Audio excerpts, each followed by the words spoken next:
I don't care what any man tries to convince you of, but at the core of every single emotionally unavailable man is a child who is afraid.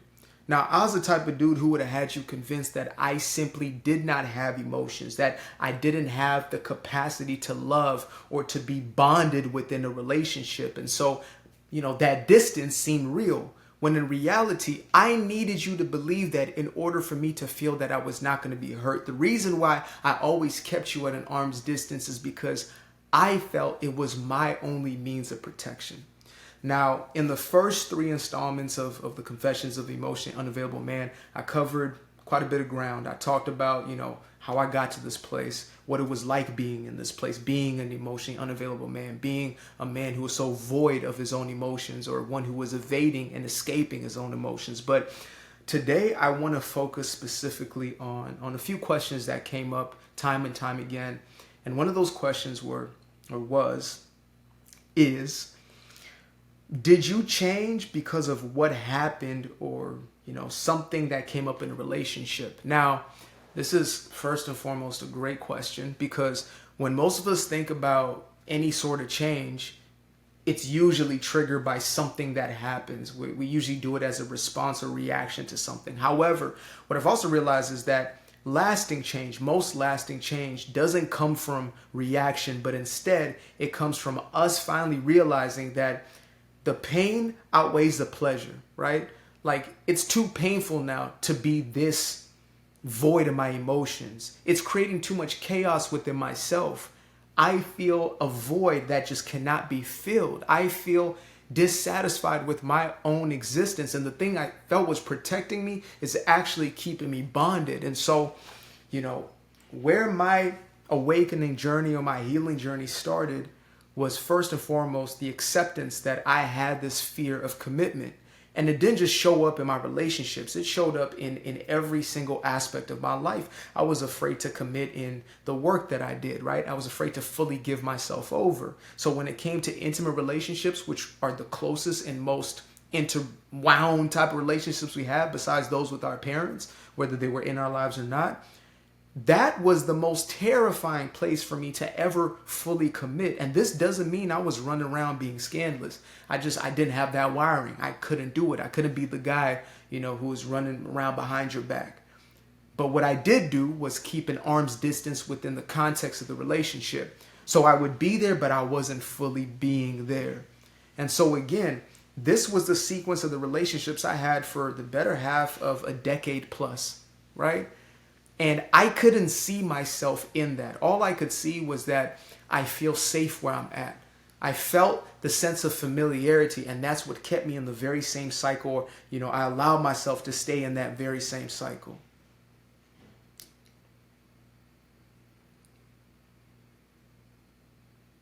Sorry, I just had to take a second real quick to make sure that the microphone was microphoning. So I found myself in this perpetual loop of relationship after relationship, or even, in these prolonged relationships where we were there and it seemed like we were building something. It seemed like we were connected, but there was always something in between us, almost like a glass wall, I guess you could say, right? There was always something in the way of the relationship, and I couldn't put my finger on it, and my partner couldn't necessarily put their finger on it. And it was always a trying of breaking down this wall. And on my side, because it was my safety zone, I was okay with that distance in most cases, obviously until I wasn't, right? And there came a moment in my life where I had I had an awakening experience. And this is the only way I can put it for you guys, because there's some folks who are hell-bound on creating this change in somebody else. And I understand that. I get it, because it pains you to see somebody that you want to build with, somebody that you want in your life, and you see that this person, they have these beautiful qualities, but for some reason you just can't connect with them. For some reason they just can't open up. And I wish I could just snap a finger and all of us were, back to our true core, back to our true essence, that we were all of a sudden in a state where we were willing to open up emotionally. But that's not the case. We have to come to a place, just like somebody who was an addict. I know this because I was a former addict, right? Got off of drugs when I was 19 years old. And one thing I know about that journey was that I needed to come to my own realization. I needed to have a moment of clarity for myself. I needed to awaken to the reality that if I continue to go down this path, it was going to end in destruction, right? I had to realize that the pleasure, quote unquote, that I was getting from the drugs was not enough to outweigh the pain that it was now creating within my life experience. And so when it came to that shift within me finally opening up and finally being able to connect, finally being able to have relationship, I had to come to that decision. Nobody else could do it for me. Don't you think that there was nobody who did not try? Trust me, all along the way, there were those who were looking to send signals, some of them more direct than others, right? As a matter of fact, I'm not going to name any names because this ain't the spill other people's tea session. This is a spill in my own tea session. There was a certain individual who told me straight up, how closed off I was, and basically was saying, I am afraid to love and I'm afraid to be loved. This was what they were saying to me directly, and I couldn't even receive that message. I couldn't contextualize what they were saying because for me, there was no fear. For me, I just felt nothing, right? I was cool. I was chilling. I was aloof. I was blasé about things. So again, before my own willingness to recognize that I was actually afraid and I was in a place of fear and I was acting from a quote unquote trauma response, before that realization, that was just the norm for me. Though it didn't feel good necessarily, though it still was suppression, it was the most familiar to me. And it wasn't until I had almost a breakdown, which I really call a breakthrough of sorts, right? There was a day I was sitting in my apartment, I was by myself. I think it was after a breakup. I felt a sense of freedom, but I also felt this constraint over me. And I was looking at a whiteboard that I'd set out, something like the one back there. It might actually be the exact same one from my old apartment.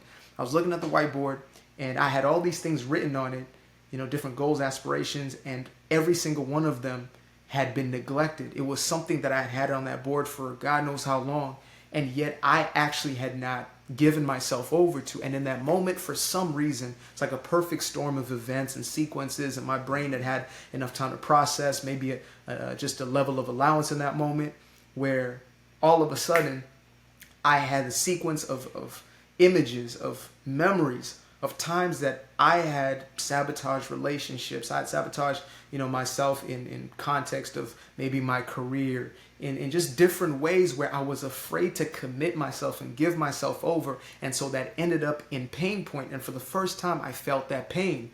And that was a moment that nobody else could bring me to. And the reason I keep harping on this is because for so many of y'all, like, you're going to listen to this and you're going to think to yourself, okay, but I got this man in my life, this woman in my life, and I need them to understand. I need them to get it like I get it. I need them to see what's going on. And again, I wish I could snap a finger like Thanos and, half of your problems at the very least were gone. But guess what? So long as you believe that you are the solution for this person, you are going to keep yourself bound in a situation that you're probably not supposed to be involved in. And I also understand this, as a recovered people pleaser, is that you have this false belief of, it is my job to save people from themselves. It is my job to fix people's problems or to fix people, right? It is my job to go out of my way and to make this person realize something, to awaken. And, I know, like myself, I know you're probably a teacher, you're a guide, you're that type of individual. It just comes naturally to you want the best for everybody around you. You want the people around you to awaken to the truth of who they are. You want healing for everybody around you. I get that. Trust me. Again, I'm here creating content like this because it is such an overpowering sensation within me. However, so long as we believe that it is our responsibility to do something that only that person can do, we're going to feel trapped in that situation. 111 times out of 100, you're going to feel trapped. And, I get questions as far as, should I leave a relationship? Should I stay? I am never the person to make that decision because I don't have your intuition. I don't have your own internal guidance system. You're always going to have to make a decision for yourself. Just like the individuals I was in a relationship with, they made a decision on most fronts to stay and to try to fix me and to try to solve a certain problem and to show up in different ways and to do more and do more and do more. And they believed that that was going to end up in me changing. But all it did was create resentment within themselves, because that's what happens when we are continuously pouring out our cup, leaving nothing for ourselves and pouring into a cup that has a hole in it, like I was. You're going to be pissed off. I did that in a multitude of other ways, right? As a recovered people pleaser. You continuously look for people that you can fix and problems that you can solve, and, to be everything to everyone besides yourself, of course. And you find yourself in situation after situation where you're becoming more and more resentful, where the person that you claim to love, you are actually now despising. And I would even ask the question to you right now is, why do you feel that this person needs to be fixed by you? And that's when we start getting into a deeper question of, what if this isn't the person? What if this isn't your person? Is it a fear of maybe I've invested so much in myself? Is it, I don't know, maybe they are feeding an aspect of you that feels unworthy of actually being loved?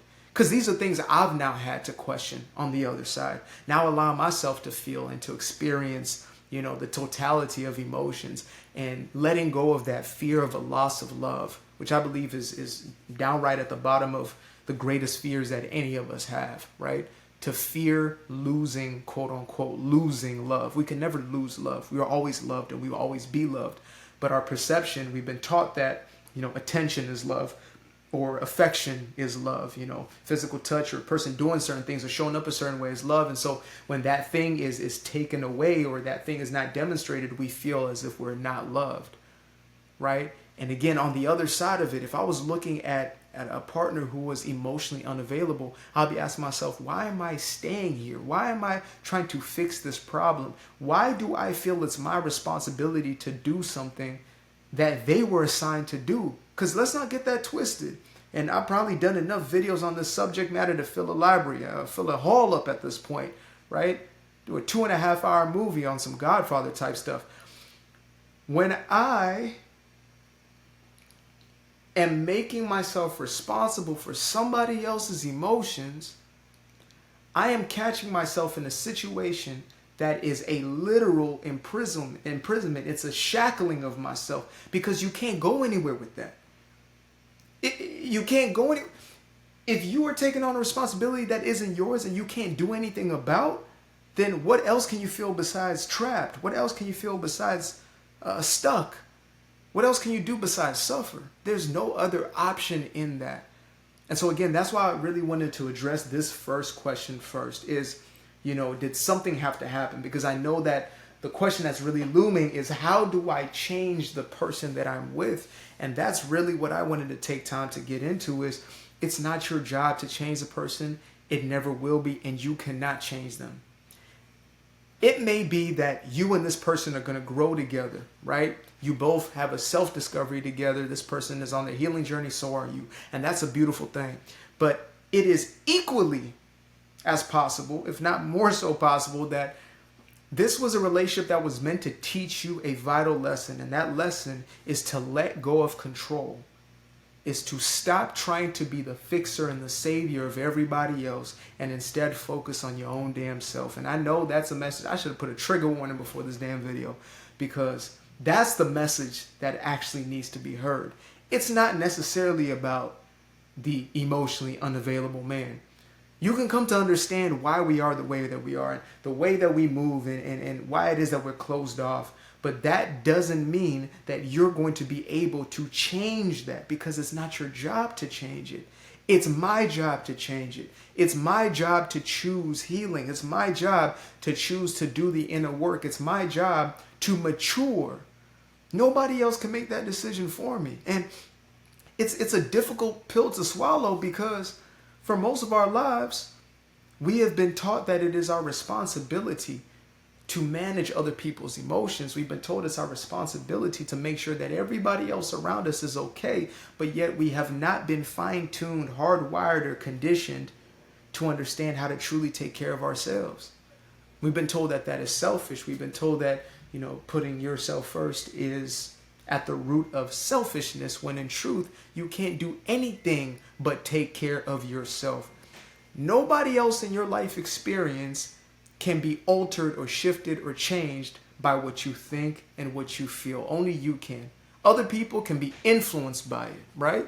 You might have a ability to influence, and other people might have a susceptibility to take that influence. And so you might influence somebody, or you might momentarily find yourself getting a response or reaction from this individual in your life.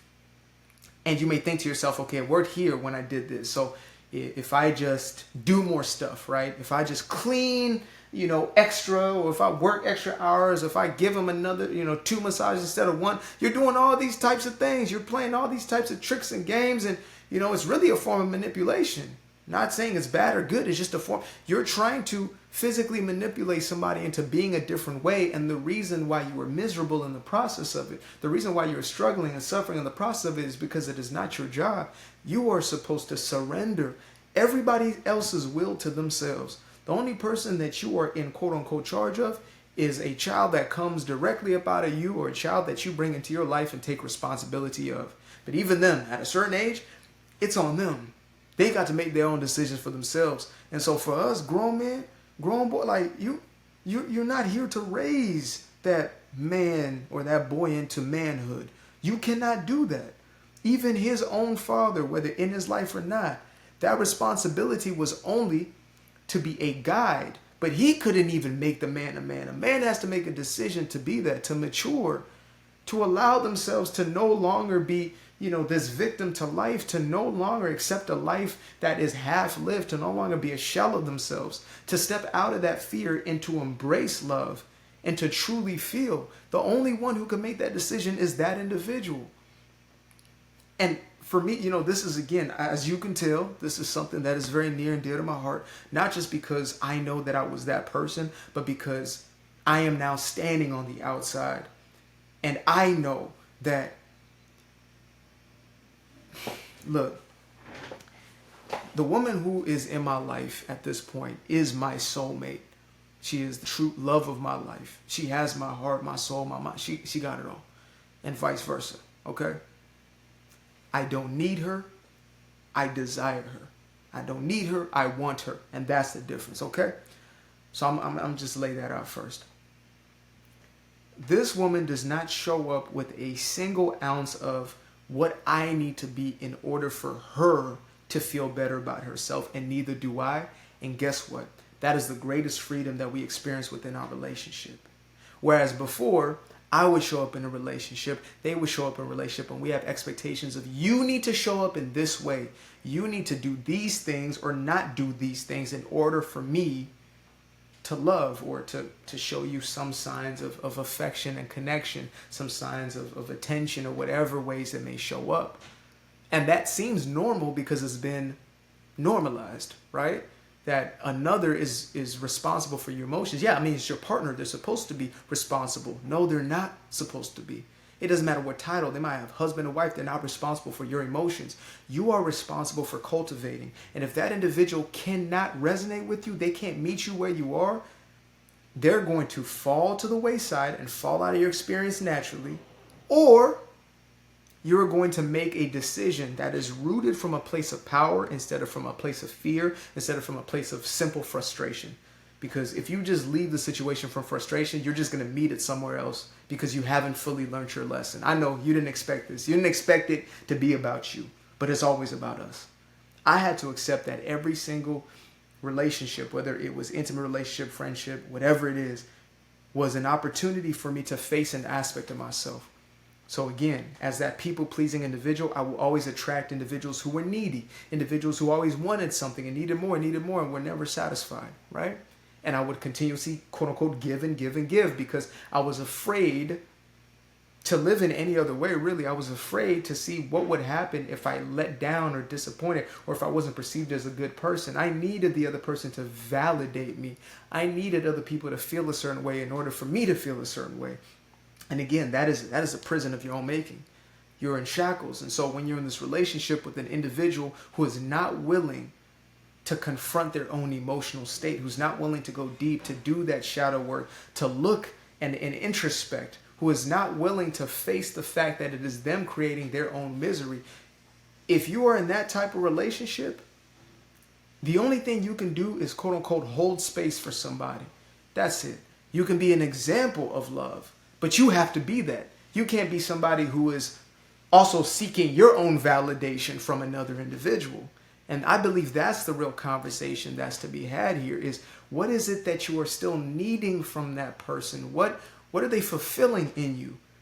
Because every person in our life represents some sort of emotional addiction, right? You can look into guys like Joe Dispenza who talk about this, and people basically affirm and reaffirm and re-internalize these emotions that we're so used to. So if you are somebody who has a default of judgment, you've just been so used to judging your whole life, you're going to have people in your life who you keep around for the simple fact of you want to keep judging, to feel that emotion, because it's the familiar emotion. Once you make a decision to stop judging, you're going to at first feel the withdrawals, really, right? Detox symptoms. You're going to feel withdrawals, and you're going to be looking for people or situations or circumstances, to give you that hit of judgment. And so again, when we have these beliefs or these emotions of inadequacy, of shame, of guilt, of not enoughness, when those are the primary emotions, then we're always going to welcome people into our experience and keep people in our experience who reflect exactly that. And I was a perfect match to the ones that I was with. It's like, why does the emotional avoidant attract the emotional clingy and needy? Because you are a perfect match. You are a perfect vibrational match. Just like a person who's afraid to be controlled and a person who's afraid to be out of control, both are coming from an energy of fear. Those people are a perfect match. We think to ourselves, oh, law of attraction, you attract what you are. What you are is energetic first. So if you are living in a state of fear, if you are in a frequency of undeservedness, then you're going to attract the very same thing. Because on the other side of that mask and that facade of that man who is showing themselves, or that woman who's showing themselves, to be emotionless and feel nothing, all they're doing is running. They're hiding. They're in a true state of fear. We were afraid. I was afraid when I was in that place. A fearful child who had stories of what would happen if I let myself go, if I let myself loose, if I showed anybody what or who I truly was, and that was rejected, then what would that mean about me? If I was to be rejected, would that mean that I am worthless? That was the greatest fear I had, was for love to come and then love to go. Because I did not know at that point in time, I did not understand that love was already within, that you were created in a spirit, in an essence of love. I didn't get that back then. I didn't understand that. I didn't know what self-love was. I thought, with my Christian background, I thought that was something that the devil got you into, some self-love. You understand me? I didn't understand that love came from within. And so it's like, when you ask, how do I get this individual out of this place of emotional unavailability? How do I get them to connect with their emotions? It's like asking, how do I get this person right here? How do I get them to acknowledge blue when they have red glasses on? They can't see the perception that you see. You can't see what you can't see. If I'm wearing the blue shades and I'm seeing the world in a blue tint, then there is going to be no red. And that's truly what it feels like when you're in that place. You simply cannot see that you're operating from a place of fear. You cannot see that you're operating in a place that's not serving. You can't see that you holding the person at arm's distance is actually what's keeping them away. You don't even recognize it's your arm that's keeping somebody a distance from you. I did not know it until I was able to finally reflect.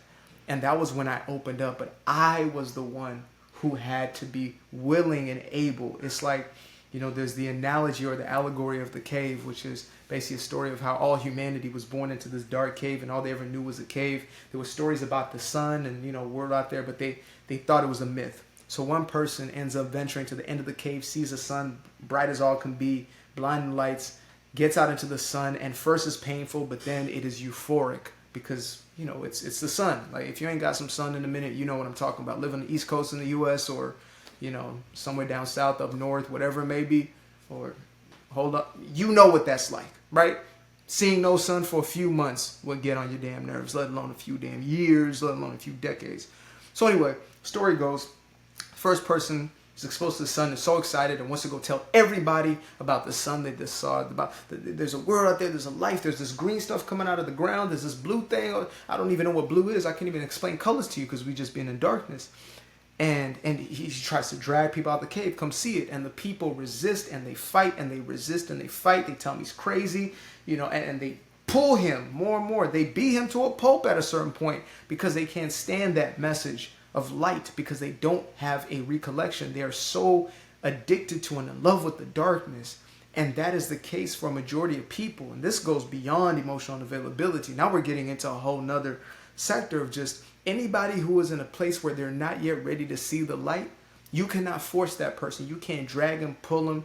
You are going to end up being dragged deeper and deeper into that cave. And you're going to end up being the one who's frustrated and resentful. So maybe you had an awakening during this relationship or before the relationship, and you started realizing and recognizing things within yourself, and then you start seeing them demonstrated. If that be the case, then know that you are the one who has woken up to the light. You're the one who has seen the light, and it is not your responsibility to then do the same for another, because you cannot.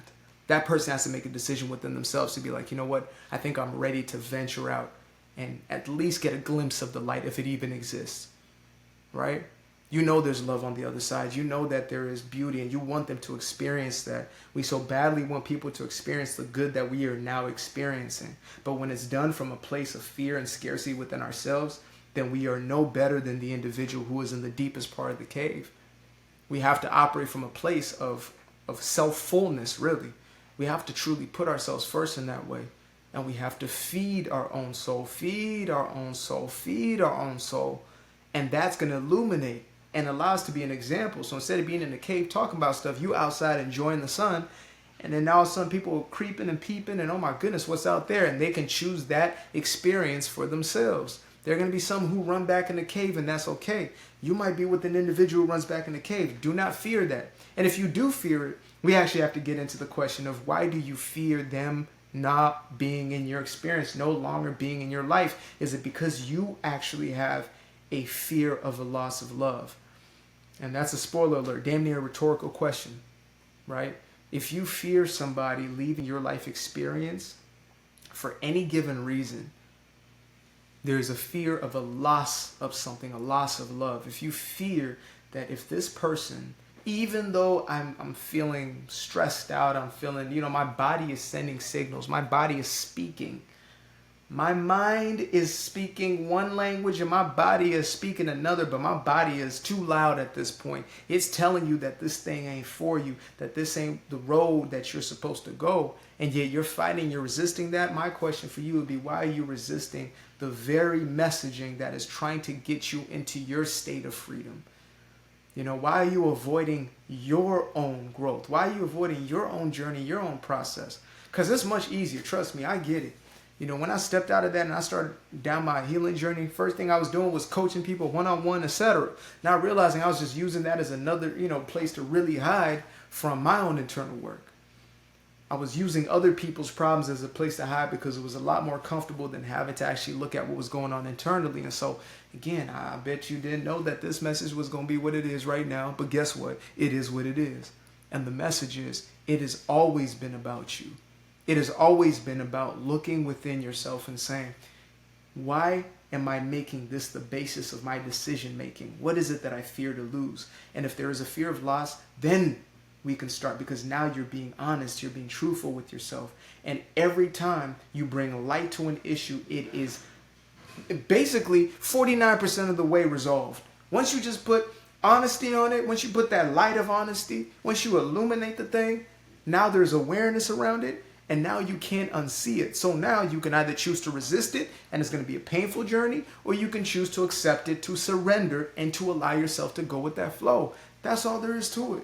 That's all there is to it. Now, I might end up doing another one of these videos. If you guys want to deeper dive into the confessions of an emotionally unavailable man, let me know. Right? I know this guy, y'all thought it was just going to be, oh, this is what this guy is, and that's what he's doing, and that's what he's about. And yes, there is a certain level of importance there, but that's not the overarching message, the overarching message is truly, what about you? Where do you stand in this? Now that you've got this clarity, right? If you needed the clarity, go to the first 3 videos and watch them. I'll link them below. Go to the first 3. You'll see the true mentality when they're at. Maybe you need a little more understanding, but once you have understanding, now you have a decision to make. Once you have awareness, now you got a decision to make. Do I continue to live the very same reality and perpetuate this and, create a victim narrative for myself, or woe is me that this is happening to me? Or do you accept your true power? Do you accept your true power of transformation and transcendence and change that can only come from a decision that you make in the same way I had to make that decision from where I was as a man who was not willing to confront himself? So that's all there is to it.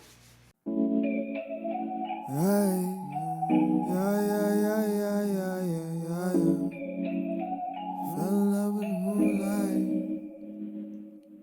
I fell in love with the sunshine. Fell in love with the light. Fell in love with the night. I fell in love with the full moon. Fell in love with the night. I used to be afraid of the dark, place unknown like a heart in their heart. I used to see my life in the bar. Now the kids unchained, every shackle is lost. 2 steps in the moonlight, 2 step in the daytime. You just know when it feel right. You got a feeling the time's not. See you through those shades that I just threw on. Through my lenses, you just can't do no wrong. I fell in love with myself again. I fell in love with myself. I fell in love with the sunshine. I fell in love with the light. I fell in love with the full moon. I fell in love with the night. I can see the light again. I can see the light.